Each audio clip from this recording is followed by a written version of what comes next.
Hi and welcome back to the South Australian Sports Show. Yes, it's Michelle Decker again at the Vines, and I have the great pleasure of standing next to a legend of the sport, Peter Fowler. Welcome. Nice It's fantastic to have you. We've been speaking a bit off camera, and Pete tells me he's not only acknowledging that he's a true Aussie, but also a part Kiwi, and we had a bit of friction going there about the netball as well as the golf. Is that right? Absolutely. Well, you know, netball's big on TV over there, and unfortunately the Kiwis aren't playing up to scratch at the moment. No, it was a bit devastating, but I shouldn't stand here and speak about netball because I could. I want to find out a little bit about what's happening with you in your life, and I think the importance of the tournament that's happening today, the Legends Tournament. Tell me how that kicked off. How many years ago did it develop, and what's it developed into today? The Legends Tour kicked off about 35 years ago, I think. Really? You're a young fella. With a bunch of club pros from Sydney that wanted to keep playing. They were keen golfers, Ian Alexander, Dave Mercer and Tom Moore in Sydney. So they kicked it off, and now we've got about nearly 80 events, I think. Worldwide? So it's, well, just in Australia. Oh, shit. So, and there's a Champions Tour in the US, which I'm going over to play the US PGA in a couple of weeks. And also a European Tour has a senior tour. So and do Japan. you work as not only are you an individual, obviously it's an individual sport, but also do you form teams then to compete in the world? Is there team cups that you compete in, or is it just simply individual? No, there's no teams at all except the World Cup every year. Yeah, we just play as an individual, and if our ranking's good enough, we can get a start in various tournaments, and if it's not good enough, we've got to get better. You've got to get better. Again, you know, my acknowledgement in sport is the team behind the team. What does it look like for Peter Fowler? Who do you travel with? How do you travel when you're in Australia? What does that look like to the viewers out there that don't have any idea about the life of Peter Fowler while you're travelling? Well, the life of a tournament player is you spend about 9-10 months a year away from home. So without family? My family haven't seen a lot of me over the years, but I think that's probably benefited them.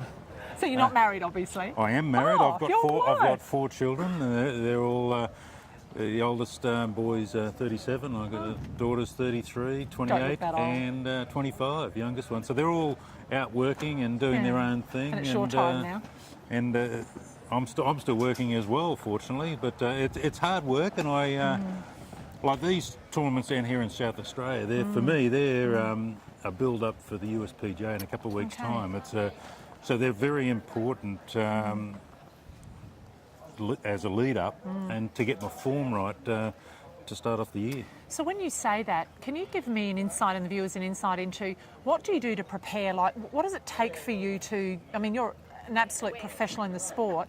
Mental preparation, physical preparation. I know the physical probably takes a backseat except for your golfing prowess. Like do you train in a strength and conditioning way anymore? I do. Okay. I do. I've got a strength and conditioning trainer, which who I've had for the last 18 years, and I wouldn't be on tour now playing the way I am without him. But I've obviously got to turn up and do the work. I'm the one doing the work, so I'm motivated. Because I need a job, and if I'm going to play golf, I want to play properly. I want to play properly. Also, I've had quite a few surgeries in the last 8-9 years, so I'm rehabbing as well, and so that's keeping my back and neck as strong as possible, and hopefully I can keep going. What's the major thing with, you know, when you talk about strength and conditioning? Core strengths? Where in golf, is it about the core or more about the levers? Well. Yeah, you've got to have a strong core. Yeah, you've got to have a strong core because that's your base, that's your engine. But then you have to be flexible and strong, and be able to generate a lot of speed. As you get older, you know, the speed drops off and the strength drops off. So you've got to keep that up. But it keeps the integrity in the body, so I can keep practicing and travelling. And I've had quite a grueling travel schedule the last few years, and I've been able to maintain that and still play well. So that's important. And I think you talk about the mental side, the physical side, the preparation with my practice, turning up at the gym and doing everything, that makes me mentally strong. Absolutely. I mean, the benefits of just feeling, feeling like the body's in really good condition, of course, aids the mental health. I mean, I'm still fairly physical myself, probably about the same age as you, and one of the big things I do is make sure I do that athletic development work off the court, just so that I know that I'm mentally switched on when I get to places, and it's a really big component. Visually, how do you prepare leading into a game? You don't have to study your opposition. Is it all about you, or is it more about now looking at your opposition and going, that's their strengths and weaknesses, and how do I tackle it? Or is it more based on yours? It doesn't. It's not one-on-one with golf. Yeah. It's the player against himself and the golf course and the elements that we play in. So you're really in your head thinking about it the whole time. Yeah, you know, every event, every golf course we go to has different challenges, and I've got to measure the golf course. I've got to work out a strategy.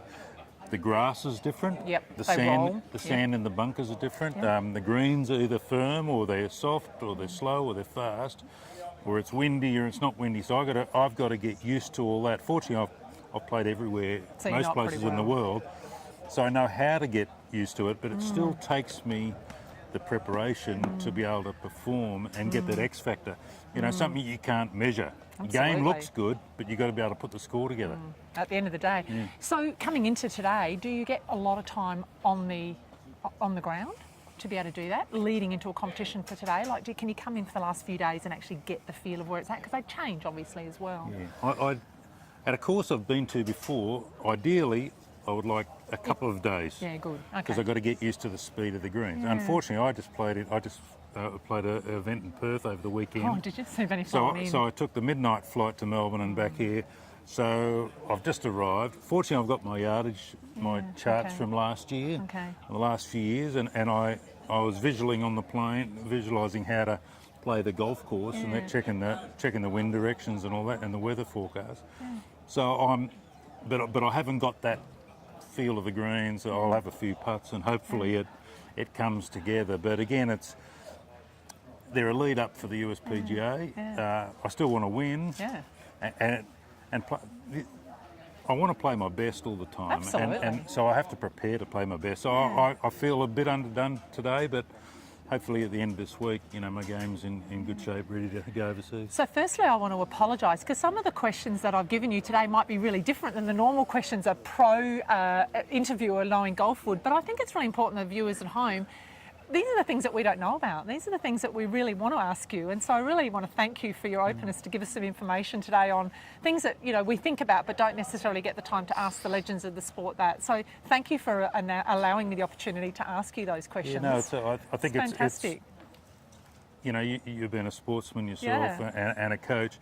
You know about preparation and that, and yeah, you know, I've just given you a few tips on what a golfer may do. Yeah, and we all vary, but you know, the idea is you want to just play your best, so you have to work hard. Well, thank you, because I've just loved having the time with you. Best of luck. I don't like saying the word luck.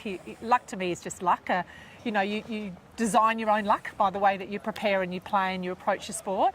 And I know you do really well. And so thank you for spending the time with me. And it's been a pleasure for me to stand here with Peter today. And we look forward to seeing you after the break.